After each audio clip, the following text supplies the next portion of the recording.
Social media is destroying your mind. Let me begin with a question most people avoid. When was the last time you felt truly in control of your own mind? Not distracted, not overwhelmed, not scrolling endlessly, but actually present with your own thoughts, your own goals, your own life? For millions of people today, the answer is frightening. They can't remember because slowly, silently, and without warning, something has taken over their attention. Not by force, not by violence, but by design.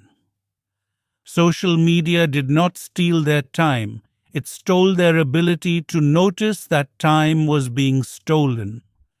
You don't realize it at first. It starts with a notification, a buzz, a ping, a message that seems harmless. You check it instantly because your brain tells you it might be important. But it rarely is. You scroll a little, then a little more. Then suddenly the sun has moved, an hour has gone by, and you don't even remember what you were looking at. Your mind feels foggy, your energy feels low, your focus is gone, and you whisper to yourself, "Why do I do this? Why can't I stop?" But here's the truth. It's not your fault. Your brain was never prepared for this world. Let me tell you a story to help you see this clearly. There was a boy named Arlen, bright, curious, full of dreams. He wanted to study music. He wanted to build something meaningful.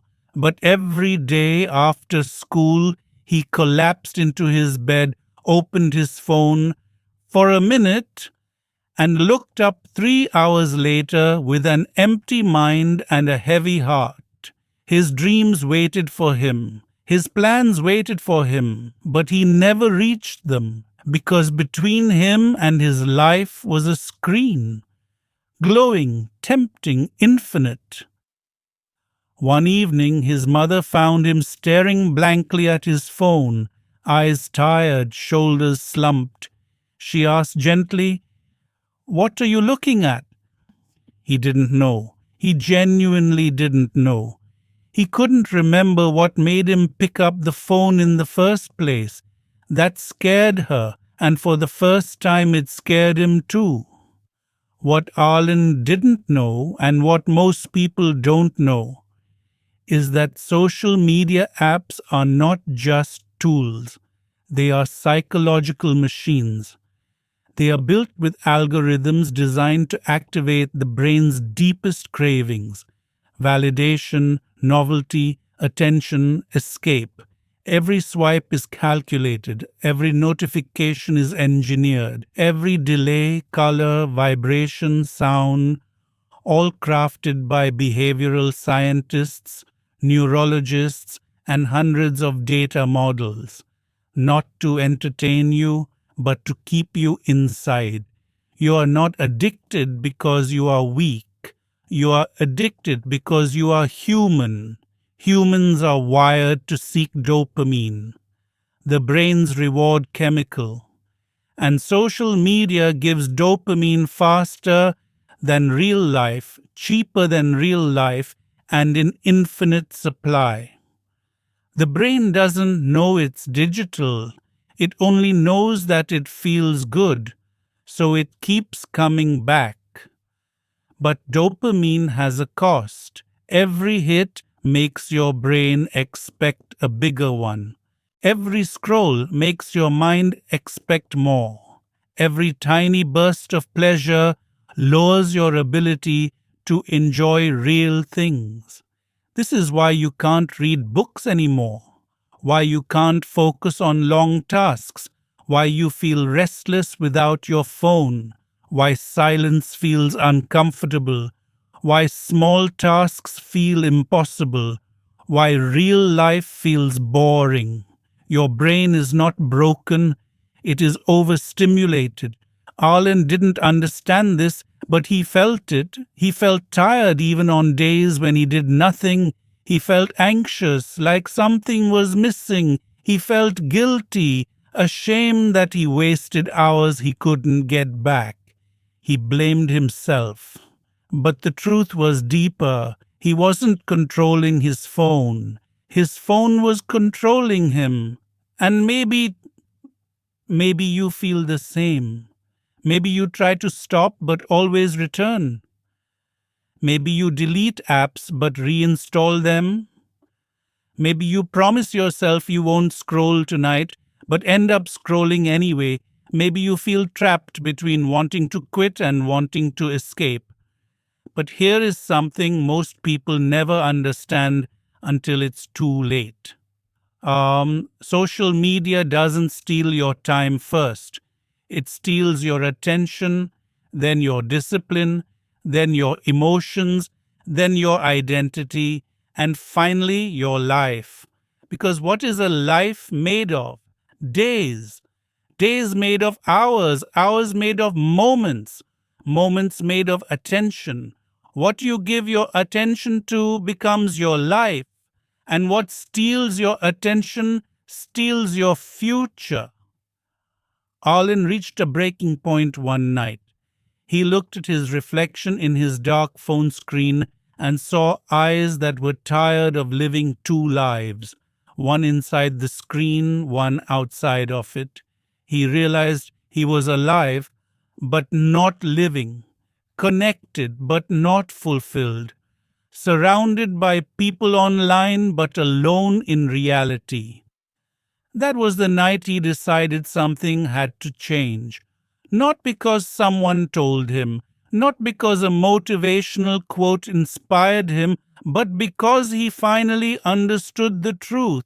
Nothing will change in your life until you change what controls your mind. Social media addiction is not about the phone. It is about the parts of your brain being hijacked. Without permission, without awareness, without resistance. But here is the good news. If your brain can be conditioned to fall into addiction, it can also be conditioned to break free. In this 7-part journey, you and I are going to rebuild your mind the way it was meant to function. Calm, focused, clear, powerful, not through force, not through guilt, but through understanding, through awareness, through science, through story. In the next segment, we will enter the psychology behind this addiction, the exact mechanisms that trap you, train you, and keep you from stopping. And once you see the trap, you will finally know how to escape it. But for now, ask yourself one question with complete honesty. If I continue living like this for the next 5 years, what will my life look like? Your answer is the beginning of your freedom. Before you can escape the grip of social media, you must understand what exactly has taken hold of your mind. Not vaguely, not casually, but with clarity so sharp that the illusion breaks forever. The truth is simple but uncomfortable. You are not addicted to your phone. You are addicted to the feelings your phone gives you. And those feelings are not random. They are engineered. Let me take you deeper into the psychological machinery behind the addiction. Imagine your mind as a beautifully complex system designed over millions of years to survive, focus, and build meaningful connections. Now imagine that system suddenly being exposed to a technology crafted by thousands of experts whose only job is to keep you hooked. You are bringing a Stone Age brain into a battlefield designed by modern behavioral science. That's not a fair fight. To understand this, picture a young woman named Selene. She used to be disciplined, creative, and full of ideas. She loved reading, she loved journaling, she loved deep conversations, but slowly, without realizing it, she found herself unable to do any of those things. She would open a book and lose focus after 2 pages. She would sit in silence and feel restless within seconds. She would try to work and drift toward her phone without thinking. At first, she blamed herself. She thought she was becoming lazy, irresponsible, or unmotivated. But the truth was something very different. Her brain had been rewired. Every time Selene opened social media, her brain received tiny hits of dopamine, the chemical responsible for desire, motivation, and reward. But dopamine was never meant to come in endless bursts. It was meant to be released during meaningful activities, learning a skill, completing a task, connecting with real people, discovering something new. These activities required effort, patience, and time. Social media removed all three. Instead of slow, meaningful dopamine, the brain gets quick, cheap dopamine, and lots of it. Every scroll, every like, every new post, every comment, every notification, each one says to your brain, here's something new, here's something exciting, here's something rewarding. And the brain, always looking to save energy, begins to prefer the cheap version. Why work for dopamine when you can get it instantly? This is how the trap begins. Selene didn't realize it, but her brain was learning something. Real life is slow. The screen is fast. Real life is effort. The screen is easy. Real life is unpredictable. The screen is endless. Slowly, the brain rewires itself. Slowly, attention shrinks. Slowly, patience dies. Slowly, silence becomes unbearable. Slowly, the mind forgets what it means to be still. This is why people say, I can't focus anymore. It's not because they changed. It's because their brain changed. But it gets deeper. Social media exploits another psychological weakness, the desire for validation. Humans are tribal by nature. Thousands of years ago, being accepted by your tribe meant survival. Rejection meant danger. Today, that ancient instinct hasn't gone away. It has simply moved to the digital world. Every time someone likes your post or reacts to your story, the brain interprets it as acceptance, as belonging, as reward. This creates a powerful loop. Your brain keeps seeking validation, and social media keeps supplying it. The more you seek it online, the less you feel it offline. Selene began feeling this too. She would post a picture and check her phone again and again, waiting for people to react. If the photo got attention, she felt a small wave of happiness. If it didn't, she felt something much heavier. Disappointment, insecurity, doubt. She didn't know why something so trivial could affect her emotions so deeply, but psychologists do. It's because the brain doesn't know the difference between real social acceptance and digital approval. The emotions feel real even if the relationships aren't. Then comes the third psychological trap, the infinite scroll. Humans were never meant to face endless stimulation. When something has no end, the mind cannot find closure. There's always something more to see, something more to explore, something more to check. This creates a mental state called open loop anxiety. You don't want to close the app allows you, not because you want more, but because your brain doesn't know how to stop.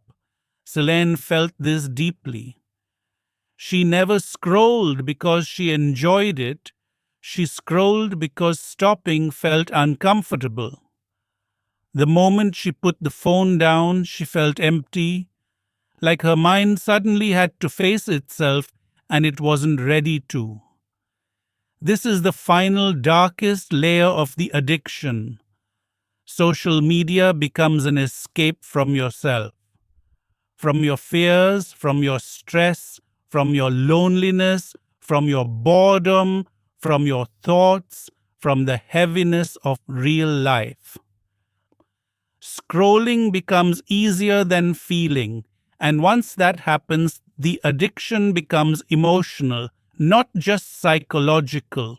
You begin using your phone to numb the discomfort inside you, and the more you numb, the more disconnected you become from your own inner world.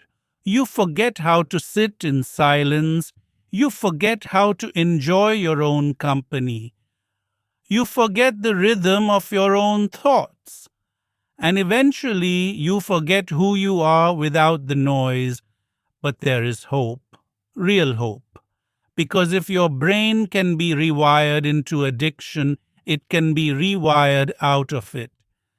If dopamine pathways can be hijacked, they can also be healed. If your mind can be scattered by social media, it can be rebuilt by awareness. Selene's turning point came when she realized something simple. I cannot win against an addiction I don't understand. That was the moment her transformation began. And the same is true for you. Understanding the psychology is the first step. Seeing the trap is the second, breaking free is the third, and rebuilding your mind is the final step. The step we will take together. In the next segment, we will go even deeper into how social media reshapes your identity, your self-worth, and your emotional energy. And once you see that, the chains will begin to crack. Before you can rebuild your life outside the screen, you must understand the most dangerous part of social media addiction. It doesn't just steal your time, it steals your identity. Not suddenly, not violently, but slowly, quietly, and invisibly until you no longer recognize the person staring back at you. In this segment, we go deeper into how social media reshapes your sense of self, how it changes what you value, how you compare, what you desire, and who you believe you are. To understand this, imagine a man named Rowan. He had always been confident, grounded, and comfortable in his own skin. He didn't care much about trends. He didn't chase validation. But everything changed when he began spending more time online. At first it was harmless. A few posts, a few reels, a few comments. But over months and years, something inside him shifted. He stopped doing things because he enjoyed them. He started doing things because they looked impressive. He stopped valuing experiences. He started valuing how those experiences appeared online. He stopped listening to his own voice. He started listening to strangers' opinions. Little by little, Rowan was no longer living for himself. He was living for an audience. And this is exactly how identity addiction begins. Social media creates an invisible mirror, one that reflects not who you are, but who the world wants you to be. You begin comparing your life to thousands of curated lives, perfect bodies, perfect relationships, perfect success, perfect happiness, all crafted, filtered, edited, staged. Your brain, unable to distinguish between real and curated, begins to believe that everyone else is living a better life than you. This comparison doesn't motivate you. It crushes you. It makes you feel smaller, slower, less successful, less attractive, less worthy. It makes you believe that you are behind, even when you are exactly where you're supposed to be. Rowan didn't realize this at first. He just felt a strange heaviness inside his chest every time he scrolled. He felt inferior, like everyone was moving ahead except him. He saw people achieving things he hadn't. He saw people traveling, celebrating, achieving, smiling, while he struggled alone with his work and responsibilities. But here's the truth. Comparison is the thief of identity, and social media pushes you into comparison every single time you open it. Psychologists call this phenomenon identity displacement. It means your sense of self is replaced by the identities you observe most often. If you follow people who flaunt wealth, you begin to desire wealth more than purpose. If you follow people who flaunt beauty, you begin to desire appearance more than health. If you follow people who flaunt perfection, you begin to fear imperfection in your own life. Your identity becomes shaped by what you spend the most attention on. This is the part no one talks about. Your attention doesn't just shape your day, it shapes your personality. Rowan woke up one morning and realized something terrifying. He had forgotten what he loved, what he enjoyed, what he valued, what he dreamed of. His entire inner world had been overwritten by a digital one. He was no longer Rowan. He was a reflection of algorithms. But identity loss is only one layer of the damage. There is another layer, deeper, more emotional. Social media teaches you that your worth is measured by numbers, likes, comments, shares, followers, views.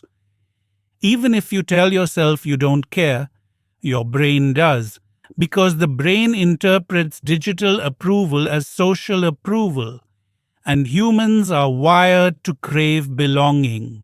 So when your post performs well, you feel good. When it doesn't, you feel invisible. Your self-worth rises and falls based on data that means nothing about your real life. This is how emotional dependency forms.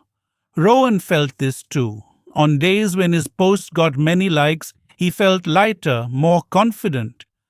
On days when it didn't, he felt insecure, a quiet shame, like something was wrong with him. He wasn't addicted to his phone. He was addicted to validation, and that validation had become the foundation of his self-worth. But the most dangerous layer of identity addiction is this. When you live for the online world, you stop living in the real world. You stop paying attention to your own emotions. You stop noticing your own growth. You stop honoring your own journey. You stop living for moments. You live for images. You stop discovering yourself. You perform yourself. Your life is no longer yours. It's content. And when your life becomes content, you lose the ability to experience it fully. Rowan reached a breaking point when he looked at an old photo, one taken before he became consumed by social media. He saw a version of himself that felt more alive, more grounded, more real, a version that didn't care about strangers' opinions, a version that lived for meaning, not metrics. He realized something painful. I miss myself.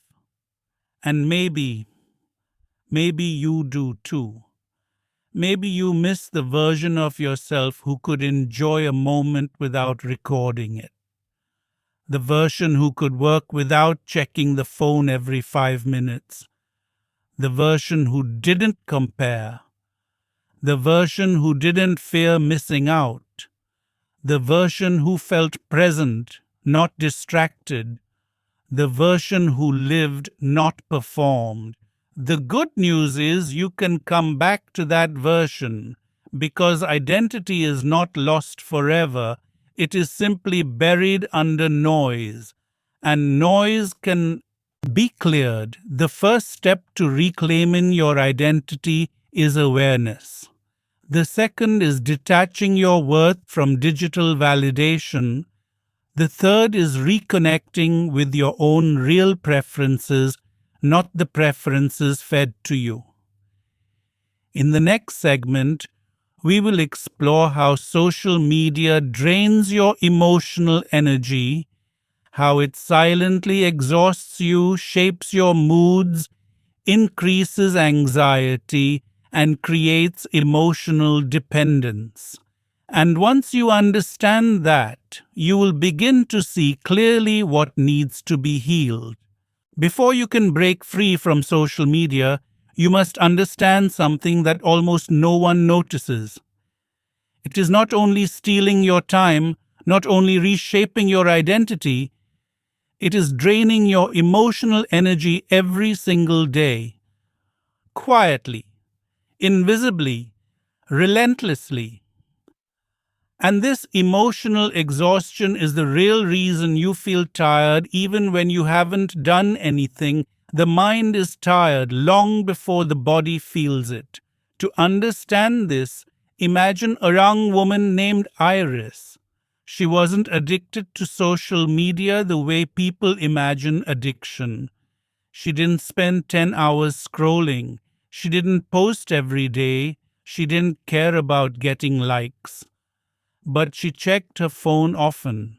She opened her apps without thinking. She scrolled for a few minutes here and there. Harmless, she thought. But something strange was happening inside her.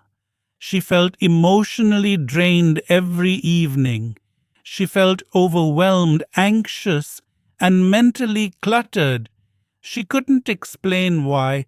One night she sat on her bed and asked herself, "Why am I so tired? I didn't do anything today." The truth was simple. She did do something. She spent the whole day carrying the emotional weight of hundreds of other people's lives. Every post she saw added something to her mind. Someone's sadness, someone's success, someone's opinion, someone's anger, someone's perfect life, someone's heartbreak, someone's news headline, someone's argument, someone's problem, someone's highlight reel. Her mind was absorbing emotional fragments from the entire world, not just her own life. And the human brain is not built to carry the emotional weight of thousands of strangers. It collapses under it. It becomes overwhelmed without understanding why. This is why you feel exhausted even on days when nothing happened. Something did happen. You consume the emotions of hundreds of people. That weight is real, and it drains the emotional energy you need for your own life. This constant exposure creates what psychologists call micro-emotional fatigue, tiny drops of stress that accumulate silently until the mind feels heavy. One negative post doesn't hurt, but 100, 1,000, repeated every day. That's emotional poisoning. Iris noticed another strange thing. When she woke up in the morning, the first thing she did was check her phone. And the moment she read something, anything, her emotional state was affected instantly. Sometimes it was a sad story. Sometimes a friend's success that made her feel behind. Sometimes a conflict filled headline. Sometimes nothing specific, just a mix of noise. Without realizing it, she was letting the world shape her mood before she even remembered who she was. Her emotions were not hers anymore. They were reactions to what she consumed. And this is exactly how emotional addiction forms. Social media doesn't only pull you in with dopamine, it also manipulates your mood. You scroll because you feel something: boredom, loneliness, stress, anxiety. And social media gives you an emotional shift. Not always a good one, but a different one. The brain craves different more than good. This is why people check their phones when they are sad, and when they are happy, and when they are bored, and when they are stressed, and when they don't know how they feel. The phone becomes an emotional regulator, the easiest way to avoid facing feelings. And once your phone becomes your emotional comfort, it becomes your emotional controller. Iris began noticing something deeper.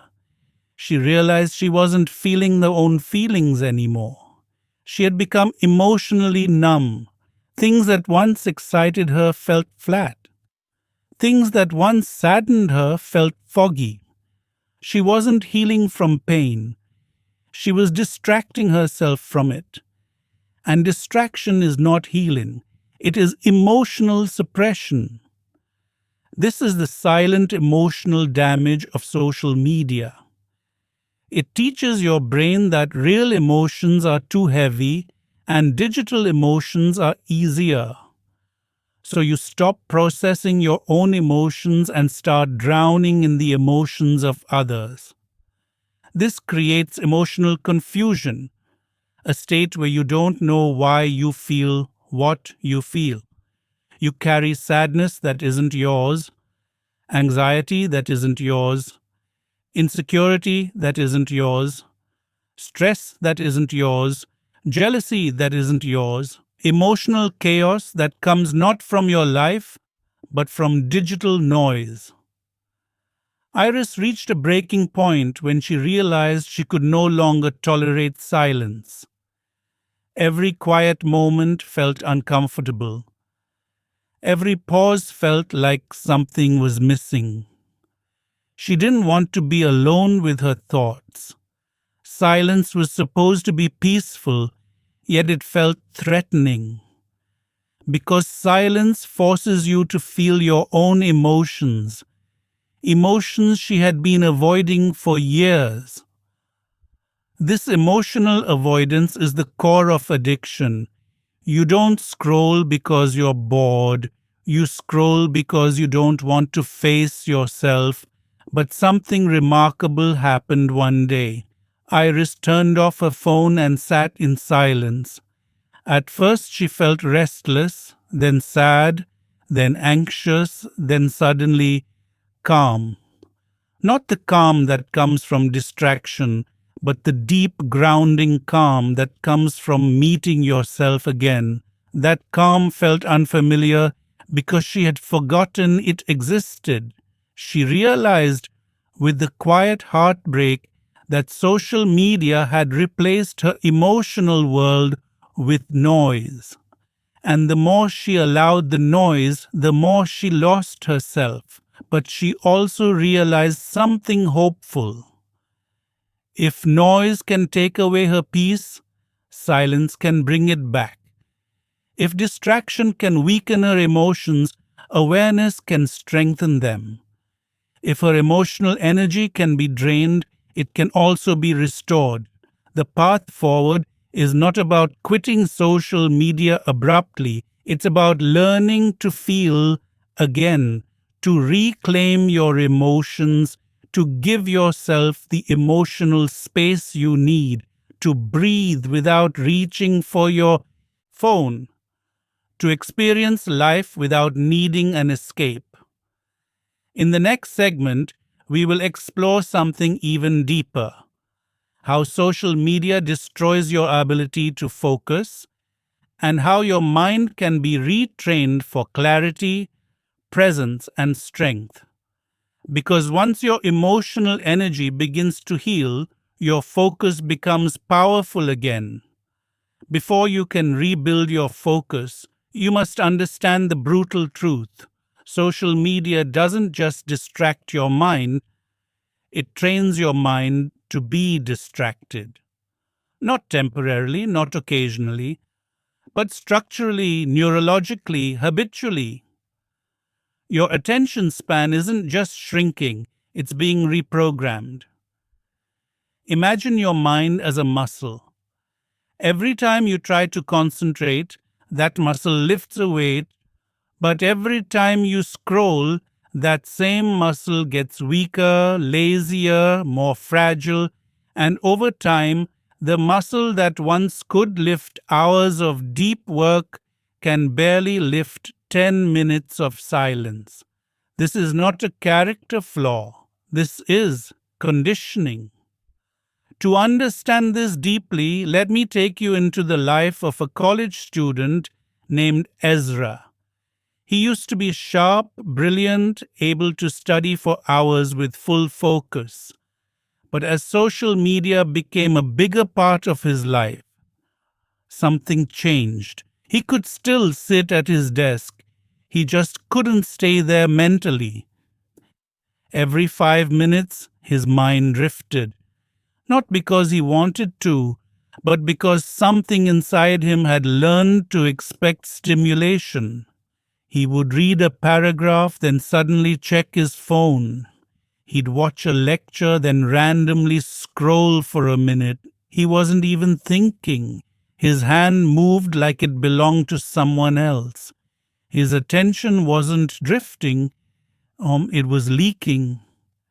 And he felt helpless watching it happen. One day Ezra asked himself, "Why can't I focus anymore? What happened to me?" The answer was simple but painful.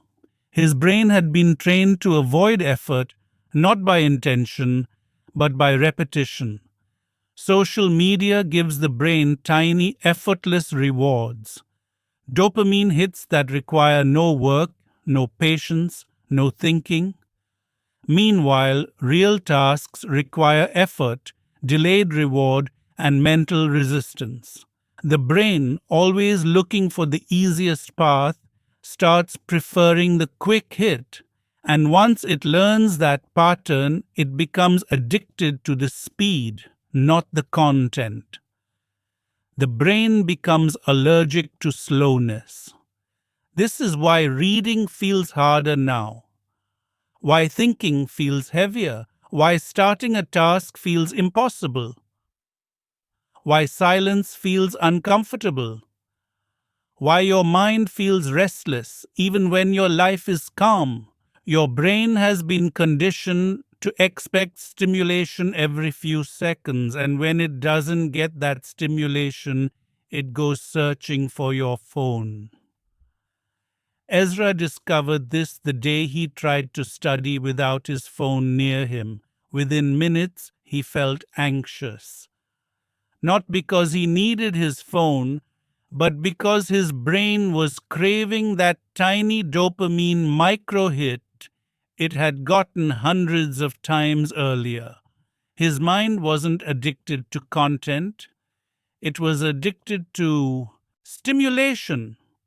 This is why social media destroys focus. It teaches your brain to stay in reward mode instead of effort mode. Real work lives in the effort mode. Scrolling lives in the reward mode. The two cannot exist together. But there's another layer, one far more damaging. Fragmented attention. Every time you scroll from one post to another, your brain rapidly switches context. That switch demands mental energy. And when you switch hundreds of times a day, your brain becomes exhausted. long before you sit down to do anything meaningful. This is why you feel mentally tired even when you've done nothing. Your brain has been sprinting through micro contexts all day. Your mind hasn't rested. It's been overstimulated. Ezra began seeing this clearly when he realized he couldn't even watch a movie without checking his phone. He couldn't listen to music without switching songs. He couldn't sit in a car without looking at a screen. His brain had forgotten what presence felt like. It wasn't boredom, it was withdrawal. This is where the most crucial psychological shift happens. The opposite of distraction is not focus.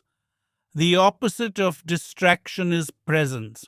Focus cannot exist without presence, and presence dies when the mind is overstimulated. Ezra realized he needed to retrain his brain.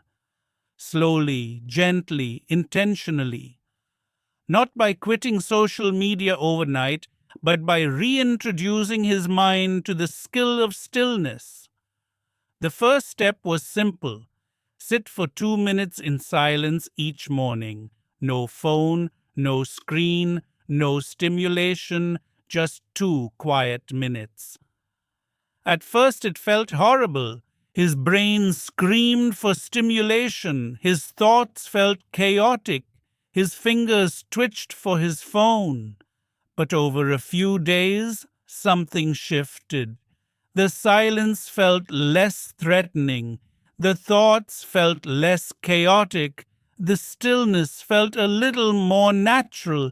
He was retraining his brain to tolerate slowness again. Then he added another practice. Single tasking. Doing one thing at a time. No switching, no jumping, no splitting attention. Just doing one thing fully. This rebuilt the neural pathways that social media had damaged. Pathways responsible for discipline, pathways responsible for deep work, pathways responsible for focus. But the real transformation happened when he tried something even harder, learned to be bored again. Because boredom is not the enemy. Boredom is the birthplace of creativity. Boredom is the space where ideas breathe. Boredom is the silence where identity grows. When you kill boredom with scrolling, you kill your creativity, your clarity, and your future. Ezra began walking without his phone, eating without distractions, sitting with his thoughts without escaping them. The result was shocking. His focus slowly returned, not instantly, not dramatically, but steadily. His attention span grew longer, his mind felt lighter, his emotions settled, his inner world became calm because the brain, once overstimulated, can heal if you give it space. And that is the truth most people never hear. Your mind is not broken, it is simply overloaded, and overload can be undone. In the next segment, we'll go deeper into the transformation. How to detach from digital dependency, rebuild the brain's natural balance, and create a life where your focus becomes your power again. There comes a moment in every battle against addiction when you realize something profound. You cannot break free by fighting the addiction. You break free by rebuilding the person who no longer needs it. Social media addiction isn't just a habit. It's an identity that grows quietly inside you. To escape it, you must reshape the identity that has depended on it for comfort, escape, and meaning. In this segment, we explore the deepest transformation, how to detach your sense of self from the digital world and rebuild a life that feels whole without constant stimulation. Let me take you into the life of a young woman named Mira. She wasn't the type of person you'd imagine as addicted. She wasn't glued to her screen all day. She wasn't obsessed with posting. She wasn't even particularly active online. But she checked her phone hundreds of times a day. Not because she wanted to, but because something inside her felt incomplete without it. A tiny itch, a silent pull, a whisper that said, "Just check for a second." And that second always turned into minutes she couldn't account for. One evening, after scrolling through dozens of meaningless posts, Mira suddenly felt an emptiness she couldn't explain. Not sadness, not loneliness. Something else, a void. She didn't know who she was without the distraction. She didn't know how to spend time with herself. She didn't know what she enjoyed, what she believed in, what she wanted. She had been living around herself, not with herself. That night she realized a painful truth. She had lost the ability to be with her own mind. Her phone was not the addiction. Escape was. This is the part most people never see. Social media addiction is not about apps. It is about emotional voids. It is about identity gaps. It is about the parts of you that feel too uncomfortable to face. You scroll because something inside you is unsettled. You scroll because something in life feels incomplete. You scroll because silence exposes emotions you don't want to confront. The addiction is not the screen. The addiction is avoidance. To break it, Mira had to do something radical. She had to meet herself again. She started with something simple. She asked herself a question she hadn't asked in years. What do I actually like doing when no one is watching? At first her mind was blank.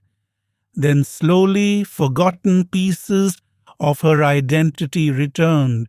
She remembered she loved drawing. She remembered she loved taking long walks at sunset. She remembered she loved reading poetry. She remembered she loved sitting near the window with a cup of tea, watching life quietly move. But these parts of her identity had been drowned under the constant noise of digital consumption. This is what social media does silently. It replaces who you are with who you watch. It replaces your desires with algorithms. It replaces your hobbies with scrolling. It replaces your voice with opinions of strangers. It replaces your boredom with addiction. It replaces your peace with noise. To rebuild her identity, Mira did something uncomfortable. She disconnected emotionally, not just physically. She didn't delete apps. She didn't throw away her phone. She simply created space between herself and the digital world. She practiced being present in moments she once filled with scrolling. She felt restless at first, then anxious, then bored, and then curious. Without the digital noise, she could finally hear herself again. She started noticing small things. The way sunlight hit her kitchen counter, the faint hum of city life outside her window, the sound of her own breathing, the rhythm of her thoughts returning one by one. For the first time in years, she wasn't consuming something, she was experiencing something. Here is the deepest truth about breaking addiction. You cannot remove the habit unless you replace the identity that depended on it.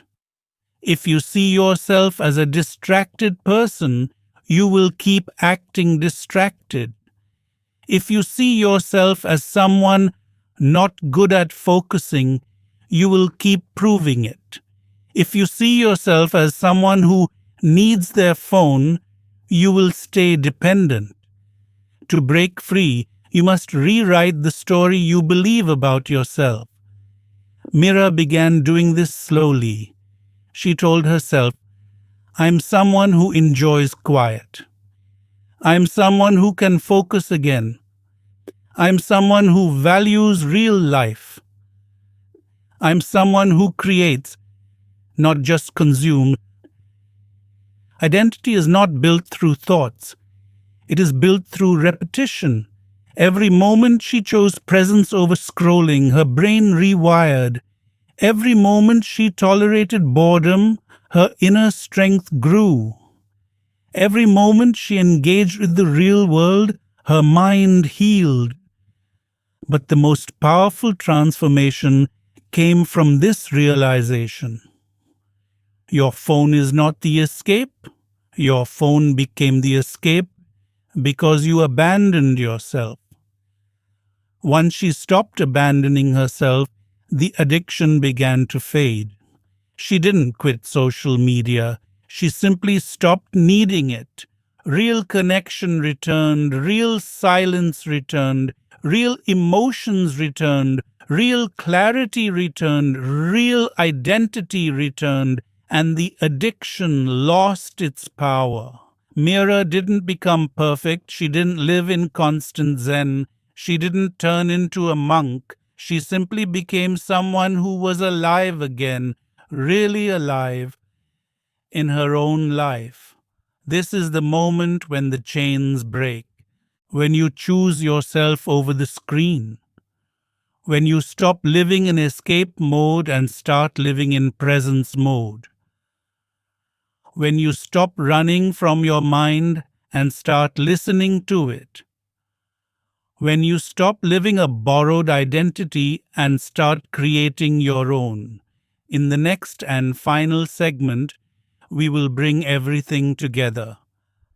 The psychology, the emotional layers, the cognitive damage, the identity shifts into one powerful roadmap for breaking free from social media addiction and rebuilding a life full of clarity, focus, and strength. This is the final step, the moment where everything you've learned, felt, and realized comes together. Because breaking free from social media addiction isn't just about deleting apps, cutting screen time, or forcing discipline. Those things help, but they don't transform you. Real transformation comes from building a life that feels better than escape. A life that pulls you back into the present. A life where your mind feels strong again. Before we create your roadmap, you must understand one final truth. Addiction fades when identity strengthens. Distraction ends when purpose returns. Scrolling stops when living begins. At its core, social media addiction is not about technology. It's about a longing. The longing to feel something deeper than what the screen gives you. People don't scroll because they are weak. They scroll because something inside them is unmet, some void, some silence, some feeling they don't want to sit with, some truth they don't want to confront. To break free, you must not only remove the habit, you must heal the reason you needed the habit.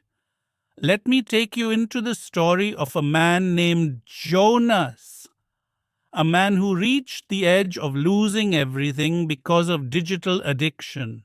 He wasn't wasting 10 hours a day. He wasn't ignoring responsibilities.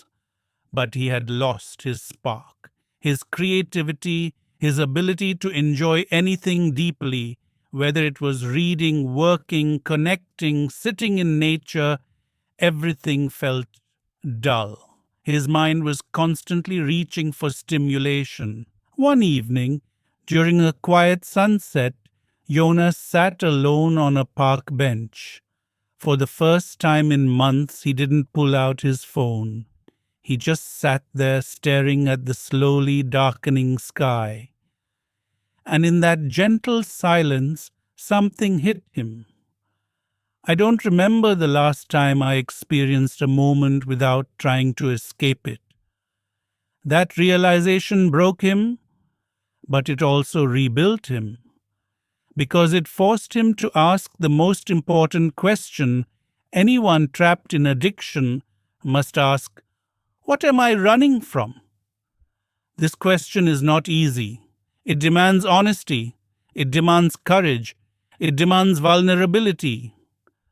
Maybe you are running from loneliness, maybe from responsibility, maybe from uncertainty, maybe from boredom, maybe from your own thoughts, maybe from expectations, maybe from past failures, maybe from the fear that your life is not where you want it to be. Whatever the reason is, you cannot heal it through scrolling. You heal it through awareness. Jonas's transformation began with small steps, steps so simple they are almost invisible. He made one promise to himself: I will reclaim one moment every day. Just one. One moment where he would not run from himself. One moment where he would not numb his mind. One moment where he would let life come to him without a screen. The first day it was 30 seconds, the next day a minute, then 3 minutes, then 5. Slowly, Jonas started to feel something he had forgotten, the feeling of being alive in his own body. This is your roadmap too. You don't have to quit everything at once. You don't need dramatic detoxes. You don't need to force yourself into extreme discipline. You just need to reclaim your moments, one by one. Because presence is built gradually, and every moment of presence strengthens your mind. But to build a life stronger than addiction, you need 3 pillars. Pillars Jonas discovered through experience. Pillar 1. Awareness. Notice your habits without judgment. Not I'm weak, not I'm addicted, just I'm aware. Awareness breaks the unconscious cycle. When you observe a habit, you take power away from it. When you recognize your trigger, boredom, stress, loneliness, you stop being controlled by them. Pillar 2. Replacement. You cannot remove a habit without replacing it. Your mind hates empty space, so give it alternatives that nourish you. A walk, a book, a journal, a conversation, a moment of silence, a breath. Real life must become as available as your phone. Pillar 3. Reinforcement. Every time you choose presence over escape, celebrate it. Your brain learns through repetition and reward. Small wins matter, tiny victories matter. Each one rewires your identity. Each one strengthens your future self. This is how you build a life where you no longer reach for your phone as a reflex. Jonas didn't become perfect. He still used social media. He still checked his phone. He still watched videos. But he no longer needed it to escape, no longer needed it to feel okay, no longer needed it to fill the silence. He started reading again. He started waking up without immediately checking his phone. He started going for long walks without feeling restless. He started enjoying conversations without interruptions. He started feeling emotions fully: joy, sadness, peace, discomfort, all without escape. Eventually, he realized something powerful. He wasn't fighting addiction anymore. He had outgrown it. And this is where your transformation leads. Your mind is not broken, it is simply overstimulated. It can be healed, it can be rebuilt, it can be strengthened. Your identity is not lost, it is just buried under layers of noise. It can be rediscovered, it can be rewritten, it can be reclaimed. Your life is not behind you, it is waiting for you. Every moment you reclaim, every emotion you feel honestly, every breath you take without reaching for your phone, brings you closer to the person you were always meant to become. This journey is not about rejecting technology, it's about choosing yourself again, choosing your mind, choosing your peace, choosing your future, choosing your life. And today, Riton, right now, Gyuzen is your first real moment of freedom because you see the truth now. You understand the trap. You see the path out. And you feel deep inside the quiet power of your own clarity returning. Your mind is yours again. Your life is yours again. And the world beyond the screen is waiting to meet you.